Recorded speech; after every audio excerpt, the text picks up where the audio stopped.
अस्सलाम वालेकुम नाज़रीन, मेरा नाम गुलाम मुर्तज़ा है। आपको खुशामदीद कहते हैं आज के प्रोग्राम न्यूज़ प्लस में। आज कुछ ही देर पहले, चंद घंटों पहले एक ड्रामाई सूरत हाल पैदा हुई और ऐसी ही एक ड्रामाई सूरत हाल हमने उस वक्त देखी थी जब हमज़ा शहबाज, जो कि मियाँ शहबाज शरीफ साहब के बड़े फर्जंद हैं, उनको गिरफ़्तार करने के लिए नैब आई थी और वो घर पर मौजूद नहीं थे। और आज ही कुछ ऐसी सूरत हाल पैदा हुई कि नैब की टीम चेयरमैन नैब के हुक्म पर मियाँ शहबाज शरीफ को गिरफ़्तार करने उनकी मॉल टाउन रिहाइश का 96H पहुँची, लेकिन काफ़ी देर बाद उन्हें बताया गया कि अपोजिशन लीडर यहाँ मौजूद नहीं है। अब नैब की टीम अपोजिशन लीडर मियाँ शहबाज शरीफ को गिरफ्तार करने जाती उम्रा चली गई है और जाहिर है उधर से अब वापस आ चुकी है। शहबाज शरीफ आमदन से ज़ायद असासाजात और मुबैना मनी लॉन्ड्रिंग केस में अदम ताउन की रविश पर कायम है। उन्होंने नैब की जानिब से आज दिन 12 बजे ज़ाती हैसियत में तलबी का नोटिस एक मरतबा फिर नज़रअंदाज किया। उसके बाद ही नैब लाहौर ने अपोजिशन लीडर के खिलाफ शेड्यूल 2 के तहत कार्रवाई का आगाज़ किया। मियाँ शहबाज शरीफ को जो अरसाल करदा नोटिस थे उसमें अदम ताउन की सूरत में शेड्यूल 2 के पेश नज़र मुमकिन कार्रवाई से आगाह किया गया था।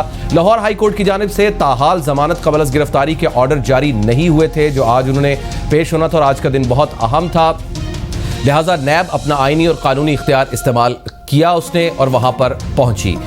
सारी सूरत हाल रही क्या, पता ये चला है कि जो नैब ऑर्डिनेंस की शिक 31A है उसके तहत भी तहकीकात में रखना डालने की सूरत में तादीबी कार्रवाई का आगाज़ किया जा सकता है। नैब ने मियाँ शहबाज शरीफ को आज तलब किया था लेकिन उन्हें पेश होने के बजाय अपने नुमाइंदे मोहम्मद फैसल के जरिए असासाजात के हवाले से तफसीली जवाब जमा करवाया, जिसमें कहा गया कि शहबाज शरीफ हाई कोर्ट में कबल अज़ गिरफ्तारी जमानत की तारीख ना मिलने की वजह से पेश नहीं हुए। उसके बाद नून लीगी रहनुमाओं ने इस पर खासे बयानात भी दिए, मुख्तलिफ टीवी चैनल्स पर मौक़िफ़ भी दिया गया, लेकिन सारा दिन हम खोजते रहे कि मरियम नवाज शायद इस पर कोई ट्वीट करेंगी, इनका कोई जवाब आएगा, लेकिन कोई ट्वीट कोई उनका बयान नहीं आया।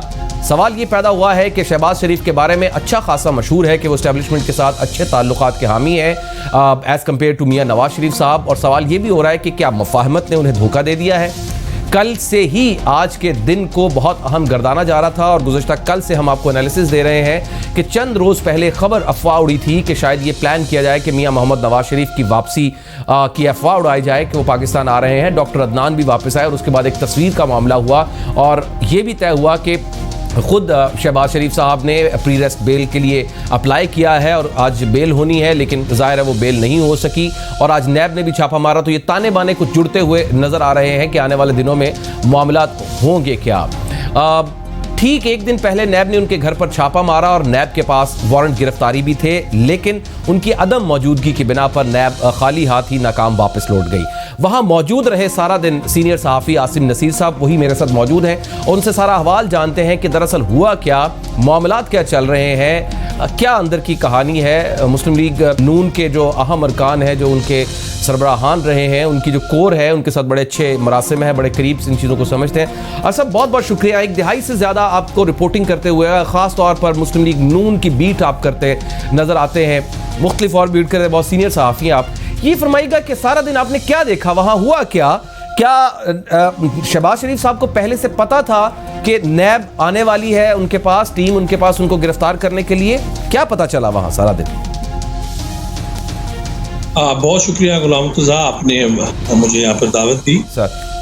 देखिए आज जैसे कि अगर हम बाकी वज़रा के बयानात को ले लें तो वहाँ से ही आपको क्लू मिल रहा था और जिस तरह हीट आ रही थी, खासतौर पर एक दो रोज़ कबल प्राइम मिनिस्टर ऑफ पाकिस्तान ने भी बाकायदा तौर पर कह दिया था कि शहबाज शरीफ के खिलाफ बहुत ऐसे एविडेंस आ गए हैं कि अब उनका बचना नामुमकिन है। तो शहबाज शरीफ को भी इस चीज़ की तो सुनवाई उन्हें हो चुकी हुई थी और जहाँ तक रही कि आज हम दिन भर की अगर आप उसे लेते हैं तो आज दिन के आगाज़ में जो उन्होंने गुज़श्ता रोज़ अपनी पिटीशन की थी प्री अरेस्ट की, उसके अंदर आज उनकी डेट ऑफ हियरिंग फिक्स थी डीबी के सामने। जी प्लीज कंटिन्यू कीजिएगा। डीबी के सामने उनकी फिक्स थी, लेकिन जो कुछ नामालूम वजूहात और मुस्लिम लीग नून के जो सीनियर रहनुमा पंजाब के सदर हैं राना सनाउल्लाह के मुताबिक एक साबिक फाजिल जस्टिस साहब थे जिनके इंतकाल हुआ, जिसके बायस वो केस आज नहीं लग सका और वो कल लगेगा। तो शहबाज शरीफ का गो के ये फैसला हो चुका हुआ था हुकूमती बयानात को देखते हुए कि वो नैब में पेश नहीं होंगे। एक तो वज़ीर आज़म का खुद से बयान, वफाकी वज़रा के बयान, फिर नैब के अंदर खबरें जो आ रही थी कि जी अंदर कोरोना भी वायरस आ गया हुआ है और मुतअद्दिद अफसरान भी उसकी वजह से मुतासिर हैं, तो ये एक फैसला हो चुका हुआ था कि वो पेश नहीं होंगे। और अगर वो पेश होंगे तो शायद उन्हें, जो हमारे ज़राए भी बता रहे हैं कि उन्हें इत्तलात मिल चुकी हुई थी कि उन्हें अब अरेस्ट कर लिया जाएगा, गो के उनका पिछले माह भी उनकी गिरफ्तारी का इम्कान था।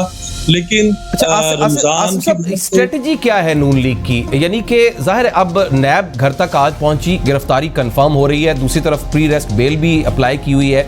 स्ट्रेटजी नून लीग की क्या है? गिरफ्तारी दे दी जाए, अब गिरफ्तारी ना दी जाए, हर तरह से कानूनी हरबे इस्तेमाल किए जाएं, स्ट्रेटजी क्या है? देखिए, यहाँ पर जो स्ट्रेटजी जो मुझे मैं इंफॉर्मेशन तो नहीं, लेकिन मैं अपने एक एनालिसिस के तौर पर आपको बताता चलूं कि मेरा अपना तज़किया ये है कि शहबाज शरीफ कल अपनी गिरफ्तारी, अगर उन्हें प्री अरेस्ट उनकी एक्सेप्ट नहीं होती और कल भी अगर उसके अंदर किसी किस्म की ताख़ीर होती है या केस नहीं सुना जाता, फॉलो अप नोटिस में नहीं होता, आल्दो कि अब वो हो चुका हुआ है और उसका बाकायदा तौर पर एक नोटिफिकेशन भी निकल आया हुआ है, अगर वो नहीं लगता या केस के अंदर कुछ जान नहीं बनती तो वो अपनी गिरफ्तारी कल दे देंगे। ये मेरा अपना एनालिसिस है कि वो शायद अपनी गिरफ्तारी अपने कारकुनों के सामने दे देंगे और कल शायद लाहौर हाई कोर्ट, मेरा जाती तौर पर एनालिसिस भी, मेरा जाती तो मैं मुत्तफिक हूं आपकी बात से, आप सही कह रहे हैं, क्योंकि ये फायदेमंद होगा नून लीग के लिए कि एक तरफ मियां नवाज शरीफ साहब की जो वापसी का एलिमेंट है, साथ में मरियम नवाज साहिबा भी बोली है और शहबाज शरीफ साहब की गिरफ्तारी एक बहुत बड़ा मोमेंटम बनेगा नून लीग को बूस्ट करने के लिए, ये पॉजिटिव हो सकता है। ये फरमाएगा कि मरियम नवाज साहिबा की क्या अब इसके ऊपर को बयान आया है?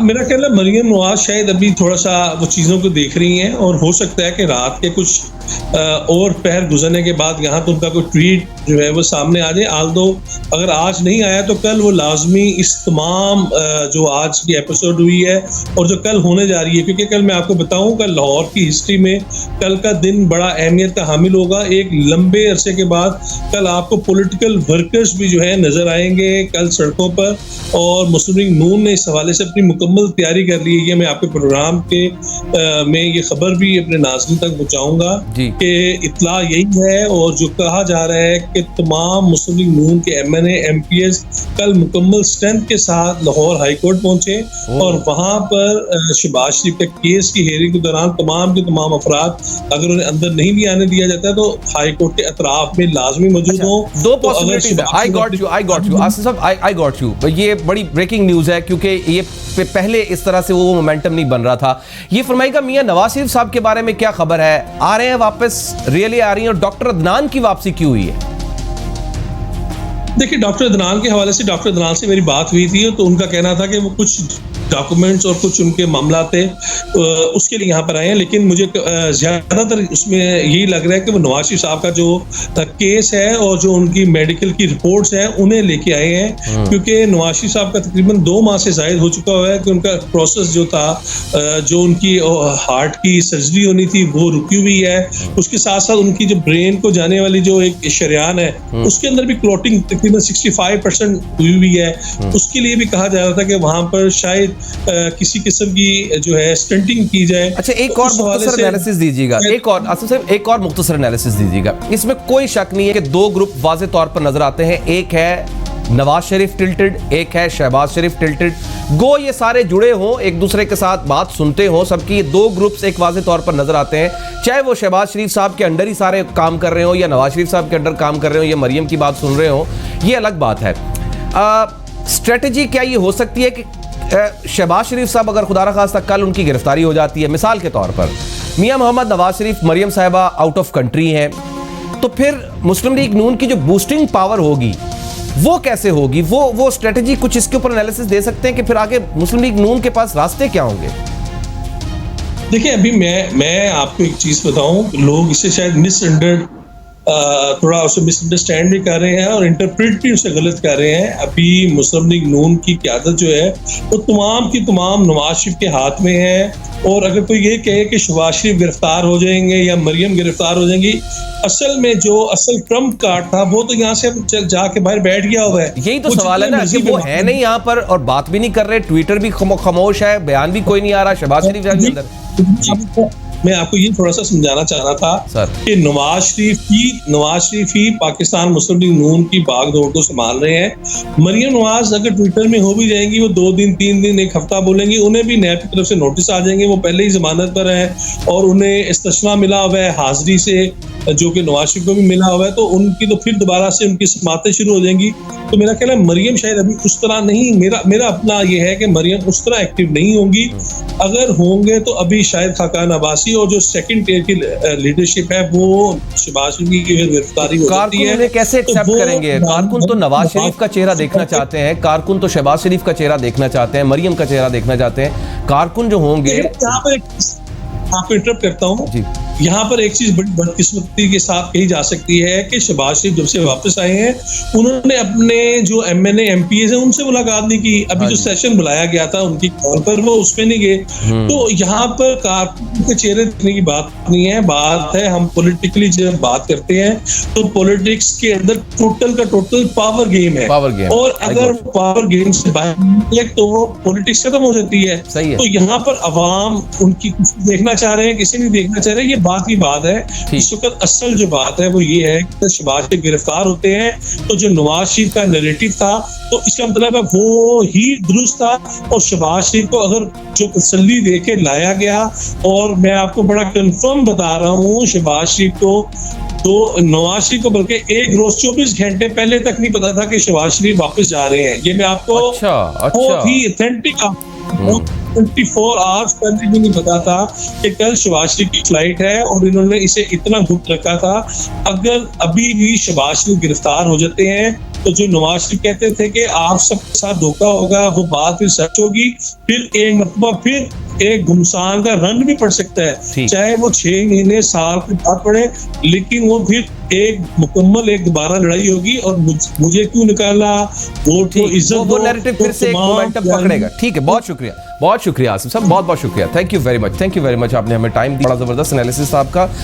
कोरोना की अब बात करते हैं। कोरोना तो हम कह रहे थे बेकाबू हो रहा है, हो जाएगा, हो चुका है जनाब। कोरोना इस वक्त बेकाबू हो चुका हुआ है। अब जो हिकमत अमली है वो लॉकडाउन से कहीं आगे बढ़ चुकी हुई है। कोरोना के साथ रहते हुए पाकिस्तानियों को खुद से बचाना होगा, खुद को बचाना होगा। यही असल कहानी है, यही असल बात है। लाहौरी खास तौर पर ये समझ लें कि खतरा बढ़ नहीं रहा है, बढ़ चुका नहीं है, शिद्दत इख्तियार कर चुका है। लाहौरी वासी खास तौर पर इस बात को समझ लें और याद रखिएगा, कोरोना के फैलाव के असल जिम्मेदार हुकूमत नहीं है। कोरोना के फैलाव की असल जिम्मेदार मैं और आप हैं, यानी हम सब शहरी हैं। अगर हम SOPs पर अमल दरामद कर लें तो हम कोरोना पर बहुत हद तक कंट्रोल कर लेंगे।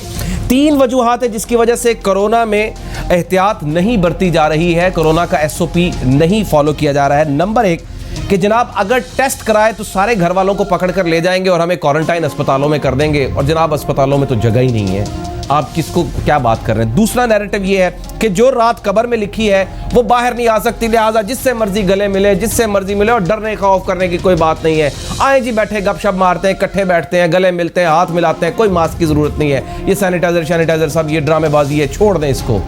ये दूसरा नैरेटिव है जो हमें एहतियात नहीं करने दे रहा। तीसरा है कि कोरोना सिर्फ एक ड्रामा है, कोरोना फंड्स हासिल करने का एक ड्रामा है, बैरून मुल्क से फंड लेना ये एक ड्रामा है, और जो डॉक्टर हैं वो टीके लगा के, इंजेक्शंस लगा के कोरोना के मरीजों को मार रहे हैं। ये सब झूठ है जनाब। ये हमारा ईमान है कि जो वाकई कब्र में रात लिखी है बाहर नहीं आ सकती, लेकिन आप सेहतमंद मरना चाहते हैं या तड़प के मरना चाहते हैं, ये फैसला मुझे और आपको करना है। तो आइए इसके ऊपर बात करते हैं। डॉक्टर आतिफ मजीद चौधरी जो मुतासरा डॉक्टर भी हैं, पेट्रोन इन चीफ YDA भी हैं, उनसे बात करते हैं। डॉक्टर साहब बहुत बहुत शुक्रिया सर, कल आपने भी हमें रहनुमाई फरमाई थी। अल्लाह पाक आपको सेहत काबिला आजला अता फरमाए। आज आपने टेस्ट भेजा है, जैसे सलमान हसीब साहब का नेगेटिव आया, अल्लाह करे आपका भी नेगेटिव आए और आप फिर से एक बार फिर से फ्रंट लाइन पर आकर लड़ सकें। ये फरमाइएगा सर कि ये जो 3 नैरेटिव मैंने बताए हैं कि जनाब टेस्ट कराए तो सारे घर वालों को पकड़ लेंगे, जो रात कब्र में लिखी बाहर नहीं आ सकती, कोरोना सिर्फ एक ड्रामा है, कोरोना फंड को हासिल करने का एक हरबा है, डॉक्टर्स इंजेक्शन लगा के मार रहे हैं, क्या वाकई ये तीनों ही वजूहात हैं जो हमें एहतियात नहीं करने दे रही? मोजा भाई आपका बहुत शुक्रिया कि आपने दोबारा मौका दिया। सबसे बड़ी वजह है हमारे पढ़े लिखे तबके और गवर्नमेंट की कंफ्यूज पॉलिसीज। ठीक है। देखिए, जब 5000 केसेस थे तो हमने 1 माह का लॉकडाउन किया जी। और उसके रिजल्ट्स आना शुरू हुए, यानी कि जो कोरोना के मरीज हैं वो काफी हद तक हम लोगों ने कंटेन कर लिए। ठीक। लेकिन हम लोगों ने क्या किया कि जैसे कोरोना के केसेस बढ़ना स्टार्ट हो गए, हमने लॉकडाउन खोल दिया। मैं ये समझता हूँ गवर्नमेंट ने गरीबों के लिए पॉलिसी नहीं बनाई, गवर्नमेंट ने उन बड़े ताजरों के लिए पॉलिसी बनाई, उन अमीर तबके के लिए पॉलिसी बनाई जिन्होंने 70-80 अरब रुपए का सामान खरीद के रखा हुआ था गरीबों को बेचने के लिए, मिडिल क्लास को बेचने के लिए। वो सामान बेचने के लिए तमाम के तमाम जो कोरोना की वो लॉकडाउन खत्म किया गया। उन 70-80 अरब तो जो पैसा है वो मिडिल क्लास और गरीब की जेब से निकाल के अमीर ताजर और अमीर बिजनेसमैन की जेब में डाला गया। लेकिन उसके रिजल्ट देख लें, आज हम कोरोना में सबसे टॉप ऑफ द वर्ल्ड है, हम दुनिया के टॉप के ऊपर है। ये कंफ्यूज पॉलिसीज है गवर्नमेंट की, जिसने ये र्यूमर्स को फैलने में मदद की। अगर आपकी गवर्नमेंट खुद आके कहे कि भाई आपको लॉकडाउन की जरूरत नहीं है, तो ये कोरोना कोई ऐसी बीमारी नहीं है जिसके साथ आपने एग्जिस्ट करना है, तो जो आम जो लो मेंटालिटी के लोग हैं, जो लो IQ के लोग हैं, जो गरीब तबका है, उनके अंदर ये र्यूमर्स यकीन की सूरत अख्तियार कर जाती। जैसे ये र्यूमर्स फैलाई गई कि ये कोई कोरोना साजिश है, जैसे ये र्यूमर फैलाई गई कि कोई डॉक्टर टीके लगा के मार रहे हैं। इन र्यूमर्स को जान उस वक्त पड़ी जब गवर्नमेंट की कंफ्यूज पॉलिसीज थी, जब गवर्नमेंट एक क्लियर कट लाइन देने में नाकाम रही अवाम को। आज मैं आपको एक बात करता हूँ, मैं हमेशा ये बात करता हूँ, पिछले प्रोग्राम में भी की थी और आज के इस प्रोग्राम के अंदर भी करता हूँ कि जब अदालतें कोरोना की वजह से बंद थी तो अदालतों ने तमाम मार्केट, तमाम पाकिस्तान खुलवा दिया कोरोना की वजह से। तो जब इस तरह की पॉलिसीज आएंगी, जब हमारे अदालतें से वो हमारे अदालत फेल होंगे, हमारी गवर्नमेंट फेल होगी इस ग्रेव सिचुएशन को समझने के अंदर, तो मुझे बताएं कि आम जो बंदा है उसके अंदर र्यूमर्स तो वो फैलेंगी। जो सबसे ज्यादा नुकसान जो पंचायत में र्यूमर्स ने पहुंचाया, आज भी अगर मुझे सबसे ज्यादा फोन आते हैं बंदे के, तो वो मुझसे क्वेश्चन पूछता है कि डॉक्टर साहब मैं हिंदुस्तान आवांगा तो मनु की इंजेक्शन आकर तो नहीं मार देगा, या सच भी है कि नहीं है, क्या ये यहूदी साजिश है, क्या कोरोना के ऊपर क्या उसका नाम है, डॉक्टर्स को पैसे मिल रहे हैं कोरोना के मरीज को मारने के। तो ये किसकी जिम्मेदारी थी, ये सब र्यूमर्स को किसकी जिम्मेदारी थी? क्योंकि अवाम ने जब देखा तो उनका पढ़ा लिखा तबका, उनकी जो गवर्नमेंट है, उनके अदारे हैं, वही फोकस नहीं है, वही कंफ्यूज है, तो इन र्यूमर्स से जान पड़ी। और इसकी वजह से ये कोरोना इस वक्त पाकिस्तान में इतना ज्यादा फैल गया है कि आप गौर करें, आपको अपने इर्द गिर्द हर घर के अंदर एक बंदा बुखार वाला मिलेगा। आपको हर घर के अंदर, अगर मैं रोजाना 50 कॉल सुनता हूँ तो 25 कॉल रोजाना इस चीज पे सुन रहा हूँ तो सर जी मेरे बहन भाई को बुखार है, और लोग डर के मारे ना टेस्ट करवा रहे हैं, ना वो हॉस्पिटल आ रहे हैं। और वो आज वाली बात, फिर आवाज के अंदर जिस बंदे को कोरोना पॉजिटिव हुआ, गवर्नमेंट ने उसे स्टिग्मा बना दिया, उसे घर ऐसे रेड होता था, उसको कहता स्टिग्मेटाइज कर देते थे कि वो मुंह छुपाता फिरता था अपने आम सोसाइटी के अंदर। तो ये गवर्नमेंट की कंफ्यूज पॉलिसीज की वजह से आज हम यहाँ खड़े हैं। बाकी अवाम तो वैसे ही है जैसे पहले थे, उनका बिहेवियर ऐसा ही होगा और वो इमरजेंसीज के अंदर। तो मैं आपको एक और बड़ा क्लियरली करता हूँ, तो हमारी जो कलेक्टिव विजडम है, हमारे पूरी सोसाइटी की जो कलेक्टिव विजडम है वो एक्सपोज हुई है कि हम किसी भी इमरजेंसी में किस तरह बिहेव करते हैं, हम कितना इमेच्योरली बिहेव करते हैं, हम कितना नॉन वाइज बिहेव करते हैं। तो हमने वो किया है। अब ये सोसाइटी सफर कर रही है। मैं ये समझता हूँ अभी भी किसी के पास प्लान नहीं है कि आगे हमने क्या करना है। अभी भी प्रोफेशनल्स और टेक्नोक्रेट्स की बातों को रद्दी की टोकरी में फेंका जा रहा है। अभी भी जो सही बात करने वाले हैं उनको इम्पोर्टेंस नहीं दी जा रही। तो मतलब जो आपको जो सारे सिनेरियो की बात की वो बिल्कुल है, लेकिन अवाम अपने लीडर्स को देख रही होती है, अपनी गवर्नमेंट को देख रही होती है, वो उनको फॉलो कर रही होती है। बिल्कुल ठीक है, मीडिया को देख रही होती है। ठीक डॉक्टर साहब, thank you, I got your point sir. इसमें कोई शक है, शायद ये पॉइंट लिखना या बताना भूल गया कि वाकई गवर्नमेंट की कंफ्यूज जो पॉलिसीज हैं उसका भी एक बहुत बड़ा हाथ है। एक ब्रेक लेते हैं और ब्रेक के बाद जरा इसी कोरोना की वजह से जो लॉकडाउन, नहीं लॉकडाउन, 2 दिन का लॉकडाउन, 5 दिन का लॉकडाउन की वजह से पाकिस्तान की मईशत को किस हद तक का नुकसान हो गया, एक ब्रेक के बाद बात करते हैं।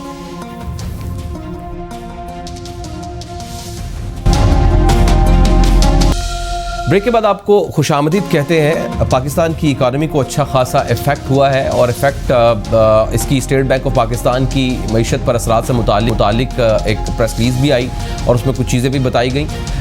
लेकिन सवाल ये है कि हम जब कर्फ्यू तर्ज के लॉकडाउन की बात करते हैं तो अगर कर्फ्यू तर्ज का हम लॉकडाउन कर दें, चाहे वो 14 दिन के लिए हो जितना के इंक्यूबेशन पीरियड होता है, या 1 महीने के लिए कर दें, तो उससे मईशत को किस हद तक का नुकसान होगा और कोरोना अब तक पाकिस्तान को कितना मुआशी नुकसान दे चुका है, और क्या हुकूमत के पास 2 दिन का जो लॉकडाउन किया है मुकम्मल के 2 दिन यानी सैटरडे संडे, इसके सिवा और कोई चारा नहीं है। और तीसरा एक और सवाल हम चौथा उठाएंगे कि पेट्रोल की जो कीमत में कमी हुई है क्या मईशत को फ़ायदा दे रही है या नहीं दे रही है, और क्या 5 दिन के कारोबार से मुल्क की मईशत डूबने से बची रहेगी। आइए इसके लिए बात करते हैं। डॉक्टर फ़ारूक सलीम साहब माहिर मुआशरी इक़्तिसादी उमूर मेरे साथ मौजूद हैं, उनसे बात करते हैं। डॉक्टर साहब बहुत बहुत शुक्रिया सर, आप हमेशा हमारे लिए वक्त निकालते हैं, हमारी रहनुमाई फरमाते हैं, हम आपके बड़े मशहूर हैं। ये फरमाइएगा सर कि अभी तक स्टैट्स क्या कहते हैं पाकिस्तान की इकॉनमी को इस कोरोना का इफेक्ट जो है उसका कितना नुकसान हो चुका है अब तक, और ये नुकसान किस डायरेक्शन की तरफ जा रहा है? साहब, दुनिया की कोई भी मईशत ऐसी नहीं है जो बच गई हो नुकसान से। कोरोना के नतीजे में जो नुकसानात हो रहे हैं, हम भी बाकी दुनिया का हिस्सा हैं, लेकिन मैं ये समझता हूँ कि जैसे बरतानिया के सेंट्रल बैंक ने कहा है कि बरतानिया के अंदर 300 साल में इतना बुरा रिसेशन नहीं आया जितना अब आने चला है, और अमेरिका के मुतालिक कहा जा रहा है कि 90 सालों में इतना बुरी हालत ख़ास तौर पे बेरोज़गारी के हवाले से अमेरिका ने नहीं देखी है जितनी अब हो चली है। पाकिस्तान की मईशत, पाकिस्तान के आबादी का तनासुब यूरोप जैसा नहीं है। पाकिस्तान की मईशत अमेरिका से बहुत ज़्यादा फ़र्क है। एक बहुत बड़ा फ़र्क मैं आपको ये दिखा देता हूँ कि हमारे यहाँ तकरीबन 42% आबादी जो है वो हमारे एग्रीकल्चर सेक्टर में ज़राअत के शोबे में इन्वॉल्व है, और अमेरिका में सिर्फ 1.4% आबादी ऐसी है जो उनके ज़राअत के शोबे में इन्वॉल्व है। अब आपने देखा कि हमारा जो ज़राअत का शोबा है वो इतनी बुरी हालत में भी 2.5% से ग्रो किया है, जिसका मतलब है कि हमारे जो 42% आबादी का हमारी लेबर फोर्स का हिस्सा ज़राअत में काम करता है, वहाँ इतना ज़्यादा बेरोज़गारी का असर नहीं होगा जितना शायद अमेरिका में या यूरोप में नज़र आता हो। दूसरा ये है कि अगर आप अमवात का हाल देख लें, एक भी अगर पाकिस्तानी शहरी फौत होता है, अल्लाह को प्यारा होता है, तो उसके घर वालों को बहुत नुकसान पहुंचता है, हमारे दिलों को बहुत नुकसान पहुंचता है। लेकिन हम देखिए कि पिछले 4 महीने से हमने कोई ख़ास लॉकडाउन नहीं किया इस मुल्क के अंदर, और ये वायरस जो है ये तकरीबन आज़ाद घूम रहा है पूरे मुल्क में, और आज़ाद घूमने के नतीजे में भी अभी हमारी जो अमवात की शरह है वो 1550-1600 के करीब पहुंची है। 22 करोड़ की आबादी है और दुनिया का सबसे छठा बड़ा मुल्क है, और हमारे यहाँ अमवात की शरह अभी वो 1600 के लगभग घूम रही है, जो बाकी दुनिया के मुकाबले में बहुत बेहतर जा रही है। दूसरा ये मुज़फ़्फ़र साहब, अब दुनिया में इतने ममालिक ने लॉकडाउन के साथ एक्सपेरिमेंट किया है, बहुत सारे ममालिक हैं जिन्होंने सोचा कि लॉकडाउन नहीं करना, दोनों के नताइज बिल्कुल वाज़े तौर पे सामने आ गए हैं। जैसे स्वीडन ने लॉकडाउन बिल्कुल नहीं किया, नेदरलैंड्स ने लॉकडाउन बिल्कुल नहीं किया, हांगकांग ने बिल्कुल लॉकडाउन नहीं किया, ताइवान ने नहीं किया, साउथ कोरिया नहीं किया। इन ममालिक का अगर आप मुकाबला करें उन मुल्कों से जिन्होंने सख्ती से लॉकडाउन किया है, तो नताइज में कोई ज्यादा फर्क नहीं है। इसका मतलब ये है कि लॉकडाउन पाकिस्तान के प्रॉब्लम्स का हल नहीं है। लॉकडाउन के जो हल है वो है कि हुकूमत को एक ठोस किस्म की हिकमत अमली जरूर बनानी है, जो मैं समझता हूं कि इस वक्त हुकूमत नहीं बना पा रही। बिल्कुल एक नया नैरेटिव है हिकमत अमली के बिल्कुल नया नैरेटिव है। मैं ये समझा हूं कि हमें नंबर 1 ये समझ लेना चाहिए कि कोरोना जाने वाला कहीं नहीं है, हमारे साथ ही है, हमने इसी के साथ सर्वाइव करना है, नंबर 1। नंबर 2, लॉकडाउन इसका कोई हल नहीं है, लॉकडाउन के एक्सपेरिमेंट्स हो चुके, उसका कोई फायदा नहीं मिलता। नंबर 3, असल में जो जिम्मेदारी है वो किसी स्ट्रेटजी की है, और असल जिम्मेदारी इंतजामिया और पुलिस की होगी जिसने इसको इंप्लीमेंट करवाना है SOPs को। मैं गलत तो नहीं हूं सर? जी बिल्कुल ठीक कह रहे हैं। देखिए, जो स्ट्रेटेजी है, जो हिकमत अमली है, जो कामयाब हुई है मुल्कों की, वो साउथ कोरिया की हुई है, ताइवान की हुई है, हांगकांग की हुई है।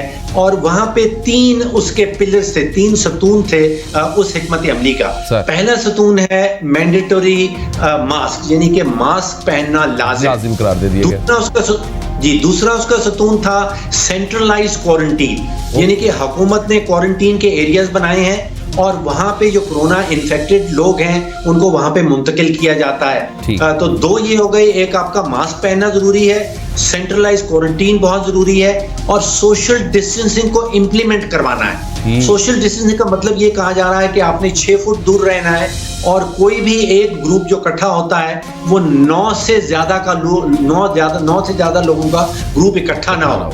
तो जैसे आपने शुरू में कहा कि अब तो वर्ल्ड हेल्थ ऑर्गेनाइजेशन भी ये कह रहा है कि हमें कोई पता नहीं कि कोरोना वायरस जो है कितनी देर चलता रहे। तो अब कितनी देर चलता रहे तो किसी भी दुनिया के मुल्क में आप लॉकडाउन जो है वो इंडेफिनिटली नहीं लगा सकते।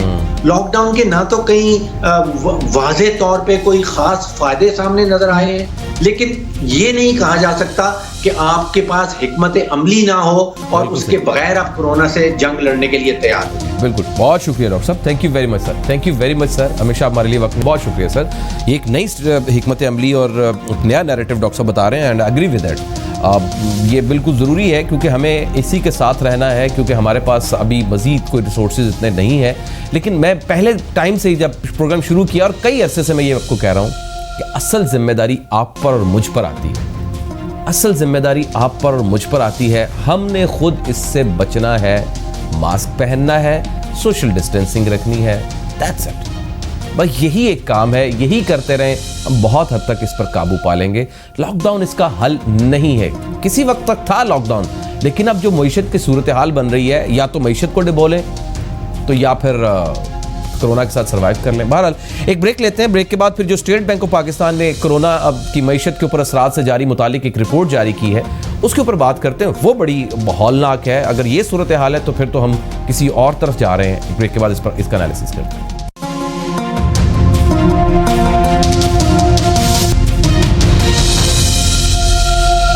ब्रेक के बाद आपको खुशामदीद कहते हैं। स्टेट बैंक ऑफ पाकिस्तान की कोरोना के मईशत पर असरात से मुतालिक रिपोर्ट जारी हुई और उसके मुताबिक कोरोना के सबब तिजारत मुतासिर हुई है।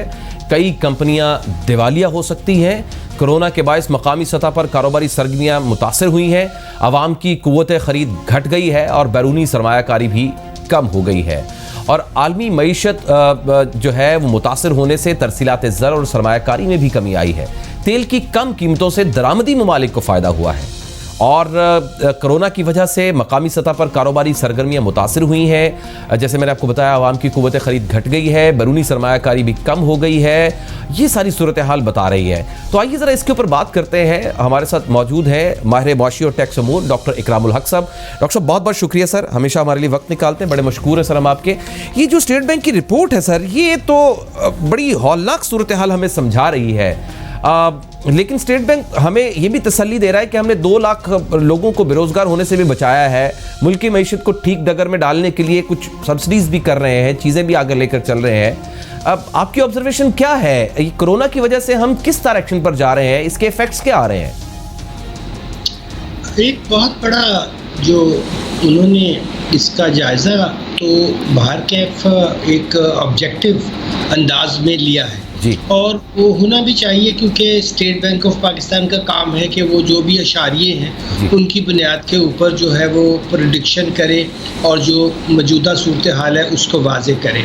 तो हम ये नहीं कह सकते कि हम इस जो इसकी डेवस्टेशन है उसके क्वांटम पे तो बहस हो सकती है, मगर ये नहीं कह सकते कि हम इससे बहुत जल्द बच निकलेंगे। और आने वाले दिनों की जो चैलेंजेस हैं उसको स्टेट बैंक ने वाजे किया है और जो नेगेटिव इम्पैक्ट आएगा इस फिस्कल ईयर का उसको रिकवर करते हुए काफ़ी टाइम लगेगा। चाहे वो हमारा मैन्युफैक्चरिंग सेक्टर हो, चाहे वो हमारी ज़राअत हो, चाहे वो सर्विस सेक्टर हो, कोई भी शोबा ज़िंदगी हो, आपने देखा कि इसके मनफी असरात। और फिर सबसे बड़ी जो प्रॉब्लम होती है कि जब सप्लाई शॉक हो और इधर डिमांड कंट्रैक्शन हो तो हमारी इकॉनमी तो आपने देखा कोविड-19 से पहले भी एक स्लगिशनेस का शिकार थी, जिसमें हाई इंटरेस्ट रेट था और इन्फ्लेशन बहुत हाई थी। तो उन दिनों कौन सा हम बहुत कोई तीर मार रहे थे, रेवेन्यू हमारे पूरे नहीं हो रहे थे। हाँ, ज़्यादा से ज़्यादा हमने करंट अकाउंट डेफिसिट पे कंट्रोल किया था, वो भी इंपोर्ट्स को बंद करके। अगर मशीनरी नहीं आएगी, अगर रॉ मटेरियल नहीं आएगा, अगर वैसे खुली तिजारत नहीं होगी तो मैशत में तो कंट्रैक्शन पहले ही आ रही थी। तो मेरा ख्याल है कि आने वाले दिनों में हमें कंप्लेसेंट नहीं होना चाहिए। स्टेट बैंक ये कहने चाह रहा है कि आपको जो है वो बहुत एफर्ट करनी पड़ेगी, पहले सर्वाइवल के लिए फिर रिवाइवल के लिए। ग्रोथ की तो अब बहुत दूर की बात है। अभी बड़ा चैलेंज ये है कि हमारी इंडस्ट्रियाँ सर्वाइव कर जाएँ, हमारे बिजनेसेस सर्वाइव कर जाएँ। अगर वो सर्वाइव कर जाते हैं, जिसके लिए उन्होंने बहुत सा फिनेंस भी दिया है और भी मेरा ख्याल है कि हमें बाहर से जो इमदाद आ रही है, वर्ल्ड बैंक से, एशियन डेवलपमेंट बैंक से, और आपने देखा IMF ने भी 1.4 बिलियन की हमें एमरजेंट जो है वो इमदाद दी है कोरोना से निपटने के लिए। तो रिसोर्सेज आ जाएंगे, मगर अच्छी हिकमत अमली भी चाहिए, और उसको अगर अपना लिया जाए तो मेरा ख्याल है कि शायद फिर रिवाइवल भी हमारे लिए इतना जो है मुश्किल काम ना हो। डॉक्टर साहब, दो चीज़ें समझाइएगा। अभी मेरी डॉक्टर फारूक सलीम साहब से बात हो रही थी, वो इस चीज़ को डिनाई करते हैं कि अब लॉकडाउन जो है वो अब कोरोना से निपटने की स्ट्रेटेजी नहीं है, क्योंकि इसके साथ मईशत बहुत ज़्यादा जुड़ी हुई है। लॉकडाउन हमारी मईशत का बिगाड़ पैदा कर देगी और उससे कोरोना से भी कोई फ़ायदा नहीं होगा, क्योंकि जब तक स्ट्रेटजी ये हो कि SOPs पर मुकम्मल अमल दरामद ना हो, और लोगों ने बहुत सारे ममालिक ने इसको इम्प्लीमेंट करने की भी कोशिश की और इस स्ट्रेटजी को अपनाया भी कि लॉकडाउन नहीं किया, SOPs को सिर्फ फॉलो किया और उससे काफ़ी बेहतरी आई। आपके इस बात ये फरमाइएगा कि ये जो 2 दिन का लॉकडाउन है ये किस नौइयत का नुकसान दे सकता है, या अगर हम कर्फ्यू की तर्ज का 14 दिन का या 1 महीने का यानी कि 28 दिन का जो इंक्यूबेशन पीरियड्स होते हैं उन मुकम्मल लॉकडाउन कर दें, इकॉनमी को टोटल ज़ीरो करके हम लाइफ को चलाएं, तो उससे क्या नुकसान हो सकता है, और क्या पाकिस्तान इस वक्त की पोजीशन में इसका मुतामिल हो सकता है सर? मेरा ख्याल है उसका वक्त तो गुजर गया। जिन मुल्कों ने सख्ती शुरू के दिनों में की थी वो आपने देखा था कि इटली के मुकाबले में जो कोरिया का मॉडल था या चीन के खुद बहुत सख्ती की। तो जिन दिनों आपका शुरू का फेज़ होता है बहुत ज़्यादा लोग मुतासर नहीं होते, उसमें तो सख्ती से लॉकडाउन करके, और वो सोसाइटीज़ जो बहुत क्लोज्ड अथॉरिटेरियन है, आपने सऊदी अरेबिया में भी देखा कि उन्होंने सख्त कर लिया। मगर हमारे जैसे ममालिक में जब ये था भी तो आपने देखा कि कुछ अर्बन सेंटर में पुलिस ने कुछ पकड़ दकड़ की होगी, मगर हमारे लोगों ने किसी उस तरह के लॉकडाउन को अमली जामा तो ना लोगों की तरफ से पहनाया गया और ना ही रियासत के इदारों में इतनी जान थी कि वो उसको कर पाते। तो उसका उल्टा नुकसान ही हुआ कि जो हम कर सकते थे मईशत की शुरू के दिनों में, और उसकी बहाली फिर ज़रा और देर हो गई। अब अगर हम मज़ीद फिर समझते हैं कि एक साइकिल तो पाकिस्तान में बार बार डॉक्टर्स कह रहे हैं कि एक हाइट आएगी, मगर हमारे जो माहिरीन इस वक्त हैं ऊपर जो इस हेल्थ के मामले को देख रहे हैं, उनका ये ख्याल है कि हमारे पास जो सामान चाहिए, जो हमें जगह चाहिए, वो अभी पूरी यानी के तौर पर भी नहीं फिल हुई, और हम बखूबी अगर हुआ भी तो इसको निपट लेंगे। अब ये तो अनसर्टिनिटी की बातें हैं, हमें दुआ करनी चाहिए, क्योंकि ईद पर और फिर दही इलाकों में भी पहले तो नहीं था, लोग गए हैं वहाँ पर। मैं बस अल्लाह ताला से हम रहम की दुआ कर सकते हैं कि आगे हमारे बहुत एमरजेंट सिचुएशन ना हो, और लॉकडाउन जो है वो अगर हम 7 दिन का करें या अब 2 दिन का ना करें तो ये कोई इतनी मटीरियल बात नहीं है। मटीरियल बात ये है कि SOPs को फॉलो लोग खुद सेल्फ डिसिप्लिन के तौर पे कर लें, क्योंकि हर आदमी के साथ तो एक लॉ इन्फोर्समेंट का आदमी नहीं लगाया जा सकता। तो जैसे मीडिया इसके बारे में शऊर पैदा कर रहा है, पब्लिक इंटरेस्ट की जो है वो बार बार एड्स आ रही हैं, लोगों में शऊर और आगाही पैदा कर दी जाए, तो मेरा ख्याल है कि ये ज़्यादा बेहतर जो स्ट्रेटजी होगी। बिल्कुल ठीक, बहुत शुक्रिया डॉक्टर साहब, thank you very much sir, thank you very much sir, आपने हमेशा वक्त दिया हमारे लिए, बहुत शुक्रिया। तो जनाब ये सूरत हाल है, हम किसी भी माहिर मौशियात से बात कर रहे हैं, किसी मेडिकल एक्सपर्ट से बात कर रहे हैं, किसी जी शऊर से, किसी एंथ्रोपोलॉजिस्ट से, सोशियोलॉजिस्ट से बात कर रहे हैं, बायोटेक्नोलॉजी से बात कर रहे हैं, जिससे भी बात कर रहे हैं वो सिर्फ यही कह रहे हैं कि ये कोरोना साथी है, संभालना आपने और मैंने। खुदारा हालात को समझिए, एसओपीज को फॉलो कीजिए। अगर पुलिस इंप्लीमेंट करवाने के लिए डंडे मार रही है या बदतमीजी कर रही है तो क्या हमें यह जेब देता है? मैं आपसे एक बात करने जा रहा हूं आज। हमें ताना दिया जाता है, हम पाकिस्तानी कौम को हमें ताना दिया जाता है बाहर से भी और पाकिस्तान के अंदर से भी कि हम कौम नहीं है, हम एक हुजूम है, हम एक क्राउड है। साबित करना है हमें, हम क्राउड नहीं है, हम जिंदा, जावेद और अपने हक की बात करने वाले और मुस्तहकम पाकिस्तान की अवाम है। हम गुयूर अवाम हैं, हम हर मुश्किल का मुकाबला करना जानते हैं और हम पाकिस्तान के साथ जुड़कर इसका मुकाबला करेंगे। और कैसे करेंगे? खुदा के लिए सिर्फ एसओपीज को फॉलो कर लीजिए, एसओपीज को फॉलो कर लीजिए। मास्क प्लीज फॉर गॉड से, जिस तरह का मास्क मिल रहा है लगा लीजिए, बस मास्क पहन लीजिए, मास्क पहन लीजिए और फासला रख लीजिए, बस और कुछ नहीं चाहिए। तो हम कोरोना पर काबू पा लेंगे अल्लाह ने के बाद।